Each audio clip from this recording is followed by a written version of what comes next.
Bueno, en nuestro ADN científico vamos a hablar de Parkinson porque se conmemoró el Día Mundial de Parkinson y nos está visitando Griselda Alvarado, que es médica del Hospital Padilla, junto a Nadine Rojas. Vamos a conocerlas. ¿Qué tal? Bienvenidas, un gusto. Gracias. Hola, ¿qué tal? Buenas tardes a la audiencia y gracias por invitarnos, Daniela. Gracias. Bueno, vamos a hablar, Griselda, acerca, decíamos, del Día Mundial del Parkinson, porque es importante. Hay un servicio que tiene el Hospital Padilla que tiene que ver justamente o específicamente con los trastornos del movimiento y el Parkinson. Está formado por muchísimos profesionales. Nosotros conocimos a algunos de ellos, sí, al neurocirujano Martín Pais, pero también a otros de los médicos. Y queremos que los tucumanos conozcan este servicio y sobre todo puedan aprovecharlo, ¿no? Porque pueden detectar la enfermedad en forma temprana, hacerse los estudios y también tratarse, ¿no? Sí, así es, exactamente. Bueno, es muy importante, queríamos resaltar acerca del 11 de abril, que fue el Día Internacional del Parkinson, porque es una enfermedad muy frecuente, es la segunda enfermedad neurodegenerativa más frecuente después de la enfermedad de Alzheimer, lo que significa que los pacientes hay muchos pacientes que tienen esta patología. Bueno, en el servicio de neurología del Hospital Padilla, el servicio está dividido en subunidades que están dirigidas al estudio específico de ciertas patologías y bueno, en este caso, actualmente yo estoy al frente de la unidad de trastornos del movimiento y enfermedad de Parkinson. Esta unidad en realidad fue, digamos, creada por Emanuel Franchelo, que es un neurólogo excelente, y él fue quien inició todo esto, dando la posibilidad de que los pacientes que tienen esta enfermedad tengan como un tratamiento un poco más específico y más especializado, digamos. Así que bueno, eso es algo muy bueno y es muy importante que la comunidad sepa que hay esta posibilidad en la parte pública, que pueden asistir y bueno, que por supuesto, gracias a que estamos en una institución pública, podemos tener un tratamiento multidisciplinario, contactándonos también con otros servicios, como por ejemplo el servicio de rehabilitación del Hospital Avellaneda. Trabajamos con psiquiatras, psicólogos en el Hospital O Barrio y bueno, se van derivando los pacientes según las necesidades que vayan teniendo. Bueno, Griselda, contanos ahí cuáles son los signos tempranos, ¿no? Para poder detectar la enfermedad. ¿A qué tenemos que estar atentos? Bien. Bueno, esta enfermedad puede presentarse en diferentes edades. Lo más frecuente es a partir de los 60 años, pero hay formas tardías que aparecen después de los 80 y hay formas tempranas que aparecen antes de los 41 e incluso en pacientes, lo que se llama Parkinson juvenil, entre los 21 años o antes. Los síntomas más importantes que hay que tener en cuenta y que además aparecen en diferentes momentos, es decir, que pueden ir sumándose en el tiempo, son básicamente 4 que son los más importantes desde el punto de vista motor, porque también hay síntomas no motores. Con respecto a los síntomas motores, el temblor de reposo es uno de los síntomas más, digamos, visibles y por los cuales los pacientes suelen consultar, porque suele ser un síntoma muy molesto. ¿Qué quiere decir esto? Que el temblor aparece cuando el paciente está en reposo, es decir, cuando no está haciendo actividad. Aunque también puede haber temblor de acción y temblor postural, que se llama. Pero lo más característico es este temblor de reposo. Después, otro síntoma muy importante es la rigidez, que los pacientes a veces suelen manifestarlo como rigidez o a veces como calambres o como endurecimiento de las extremidades. Por otro lado, tenemos la bradicinesia, que ¿esto qué es? Es la lentitud en los movimientos. Los pacientes suelen referir que se sienten más lentos para realizar ciertas actividades o por ejemplo para la marcha o por ejemplo para utilizar las extremidades. Y por otro lado están los trastornos en la marcha y los trastornos posturales. ¿Qué significa esto? Hay algunos pacientes, sobre todo cuando la enfermedad avanza, que suelen tener una postura en flexión, es decir, tienen tendencia a estar encorvados, bueno, y a veces tienen algunas dificultades cuando caminan, ¿no? Que a veces, digamos, tienen una marcha más lenta o a veces tienen como una marcha magnética. Bien. Que se llama. Entonces a estos signos tenemos que estar alertas. Ahora me llamaba la atención cuando hablabas de Parkinson y la detección de pacientes que tienen la enfermedad tempranamente, y estamos con Nadine, que es muy jovencita, Nadine, sí. y es paciente también que estás en tratamiento. Sí, hace 7 años fui diagnosticada, tengo 39 años. Muy jovencita, muy jovencita. Sí, y conforme fueron pasando los años, mi enfermedad fue avanzando Empecé con pequeños tics, para mí eran tics, o sea, un tic nervioso, un movimiento en la manito que se fue pasando del lado derecho, después al brazo, después al lado izquierdo, o sea, empezaba por la mano, el brazo y de ahí bajaba hacia las extremidades, o sea, parte por parte, hasta que después, cuando me di cuenta, yo tenía todo el cuerpo comprometido y en mi cabeza tenía muchísima disquinesia, que era a causa del consumo prolongado de la levodopa. Eso causa un movimiento involuntario una vez que se consume después de muchos años y es muy incómodo, así que... ¿Y qué te llevó a sospechar que era, en qué momento dijiste, no, bueno, o sea, es momento de tratarme, yo puedo llegar a tener Parkinson? ¿Cómo fue? En realidad yo creía que era solamente un tic. Un tic. Que era algo nervioso, claro, estrés, sí. por ejemplo. Mi tía le llamó muchísimo la atención porque el mío era constante y no, o sea, cada una hora estaba así. Y mi papá es médico, entonces le mencioné a mi papá que podía ser Parkinson. Yo digo, Parkinson no creo. Es difícil aceptar desde un comienzo. Entonces cuando fui al neurólogo me dijo que era síndrome extrapiramidal y durante 2 años me trataron como si fuera síndrome extrapiramidal.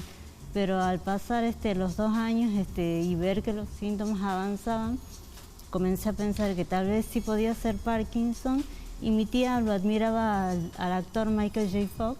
Entonces yo empecé a investigar de la vida de él, empecé a investigar sobre el Parkinson y me fui a Perú porque mi papá es de ahí y ahí me diagnosticaron nuevamente y me dijeron que era Parkinson juvenil. Que es muy poco común, me imagino yo, ¿no? Griselda, ¿es así? Es infrecuente, o sea, es mucho más frecuente a partir de los 60 años y las formas juveniles y las formas de inicio temprano son muy infrecuentes y a veces suelen estar asociadas a algunas mutaciones genéticas específicas, algunas ya conocidas y otras que estamos en investigación. ¿Y cómo se conocen ustedes? O sea, ¿Nadine va al servicio del hospital? Sí, Nadine era paciente del doctor Emanuel Franchelo. Él fue su neurólogo durante muchos años. Bueno, el doctor Emanuel ahora se fue a Chile, entonces como yo quedé en su lugar, Nadine justo estaba, como estaba en un estadio de la enfermedad donde ya tenía muchas complicaciones por la medicación y los síntomas eran difíciles de manejar solo con medicamentos. Se le propuso una cirugía de Parkinson, que bueno, es digamos, un nuevo tratamiento que está disponible también en la provincia y que se hace en el sistema público, lo cual es muy importante para la población también, porque eso hace que sea accesible, ¿no es cierto?, a toda la población. Entonces, bueno, ella cumplía ciertas condiciones que nos indicaban que el tratamiento iba a ser exitoso y que le iba a beneficiar. Entonces le propusimos la cirugía, bueno, esto fue todo un transitar por varias evaluaciones, ella aceptó, así que bueno, ahí la conozco yo en la preparación de la cirugía. ¿Y hace cuánto fue esto, Nadine? Hace que la conocí a ella. No, la cirugía, ¿no? ¿Hace cuánto a fue? mí me operaron el 18 de enero y desde entonces yo... ¿De ahora? Sí, de este año. Sí. ¡Wow! Y yo creía que, o sea, cuando me encendieron el aparatito, yo creía que me iban a encender el aparatito y se terminó todo ahí, pero no, nada que ver la regulación con lo que yo creía.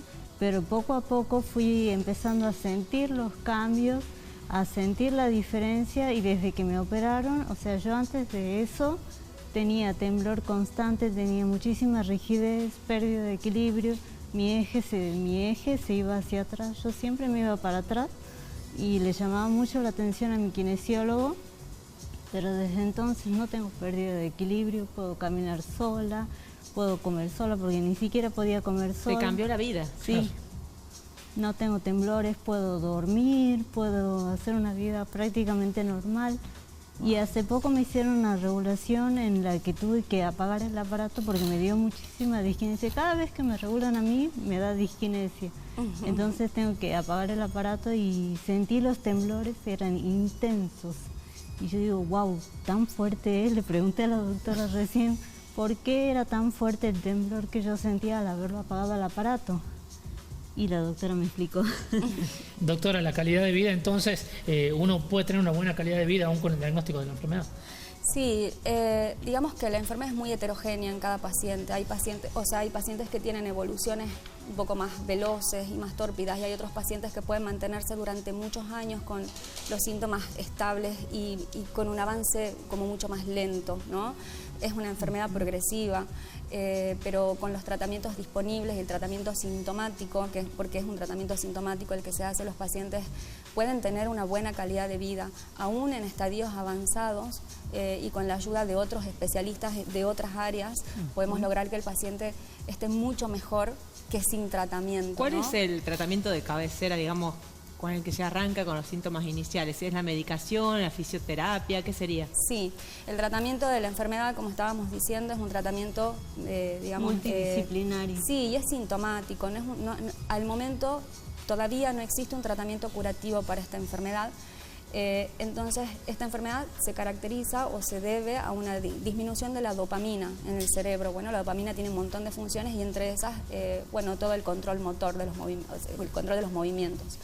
Entonces, lo que se hace inicialmente, después de que se diagnostica, es indicar un tratamiento que es por vía oral, con medicación, digamos, con pastillas, a veces hay parches también, con diferentes grupos de medicamentos que lo que hacen es reemplazar esa dopamina que está en déficit, ¿no? Entonces, uno va ajustando las dosis poco a poco para que tenga el mejor beneficio y la menor cantidad de efectos adversos. A mí Sí, me esta gustaría semana... saber, en el caso de Nadine, ¿no? O sea, si tenés algún mensaje para otros pacientes, si ustedes están agrupados por ahí, ¿no? Porque también el hecho de la desinformación, ¿no? Por ejemplo, vos perdiste 2 años de tratamiento porque no tenías la información al alcance, no diste con el especialista que justo tenías que dar, y esto de poder conocerse entre ustedes, ¿no?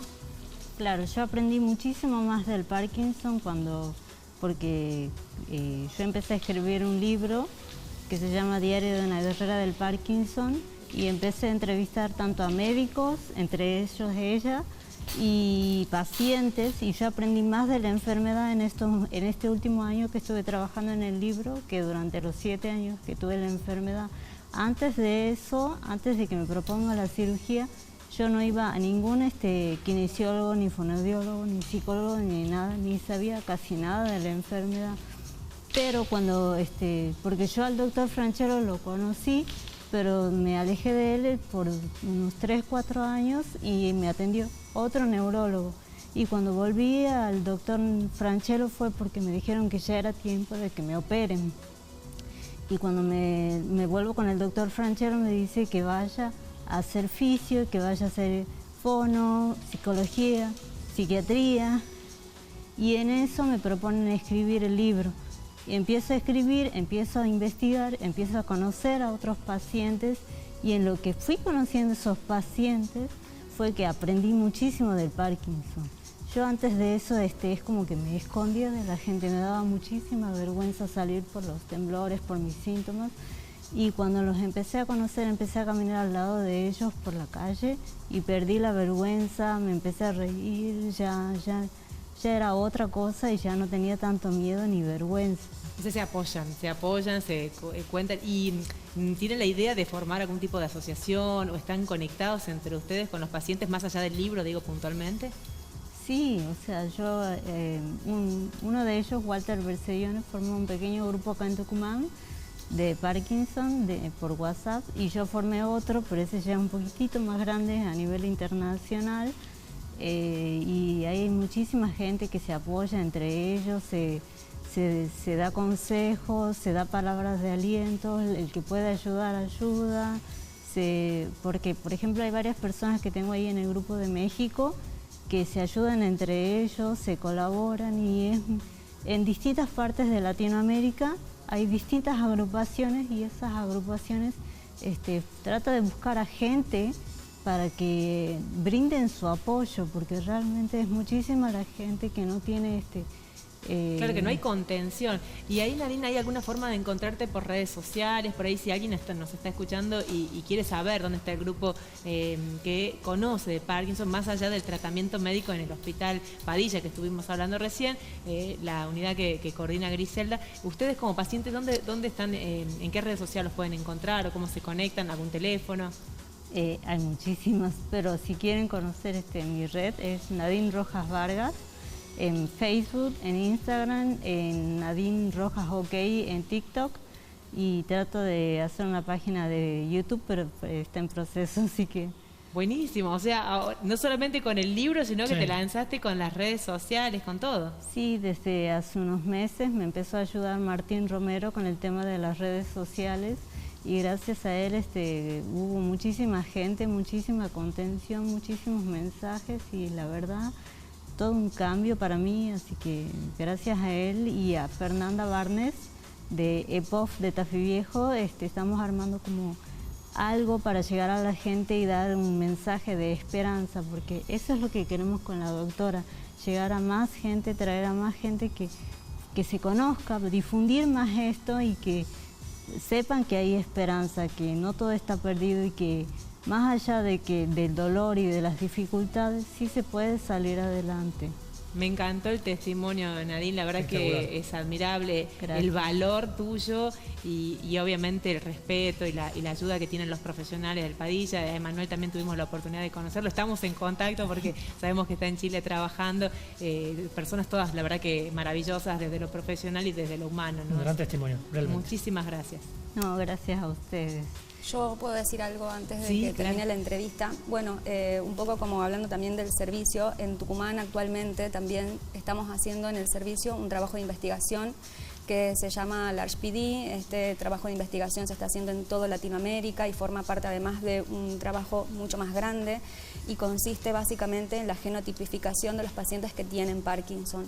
Y eso nos va a permitir, digamos, lo que proyectamos, este trabajo, perdón, también se está haciendo con la colaboración del INCA, del CONICET, en donde estamos trabajando con el bioquímico que es César Ávila, y lo que estamos haciendo es invitando a la comunidad, a todos los que estén interesados en participar, sobre todo los pacientes que tengan Parkinson, pero los que no tienen esa enfermedad también, a participar. Es un estudio que es voluntario, es anónimo, y lo que se hace es hacer un estudio genético a través de una extracción de sangre, y en un tiempo ese resultado que se procesa, digamos, esta muestra, una vez que tenemos el resultado, eso nos va a permitir conocer si hay nuevas mutaciones o las ya conocidas, y eso, la esperanza que tenemos es que nos ayude a entender mecanismos moleculares de la enfermedad y poder en un futuro, que es lo que más queremos, tratar de encontrar nuevas soluciones para estos pacientes y para tratar de retrasar la evolución, y si podemos encontrar una cura, bueno, es la mayor esperanza. Así que estamos trabajando en eso y invitamos a todos los que estén interesados. El estudio se está haciendo en el Hospital Padilla, así que bueno, en ese sentido también quiero agradecer, digamos, al Ministerio de Salud, que da la posibilidad de que haya un servicio de neurología en el Hospital Padilla, agradecer al servicio de neurología que apoya todo esto y a la dirección del Hospital Padilla, y bueno, no olvidarnos del INCA, del CONICET, que también está trabajando, a pesar de que a veces no se los ve siempre, pero están atrás del microscopio, atrás de todos los procedimientos para que esto también se lleve a cabo. Así que, bueno, muy importante la colaboración de ellos y, bueno, nada, invitarlos nuevamente a participar. Para poder saber de esto, se pueden acercar al servicio de neurología todos los días, de lunes a viernes, por las mañanas, y lo que se hace es dar un turno, porque esto lleva más o menos 40 minutos, por eso se hace una entrevista, además de la extracción de sangre, entonces los vamos turnando a los pacientes para que, bueno, para que puedan tener su tiempo y estar tranquilos y no vayan perdiendo el tiempo, así que eso. Bueno, invitados a participar entonces de este estudio genómico que va a dar datos importantes para los investigadores y también Sí. para tratar de aplicarlos en la salud. Así es. Bueno, gracias Griselda, Nadine, un gusto. Muchas gracias. Gracias a ustedes. Gracias. Pausa y ya volvemos con la última parte de Ventana a la Ciencia.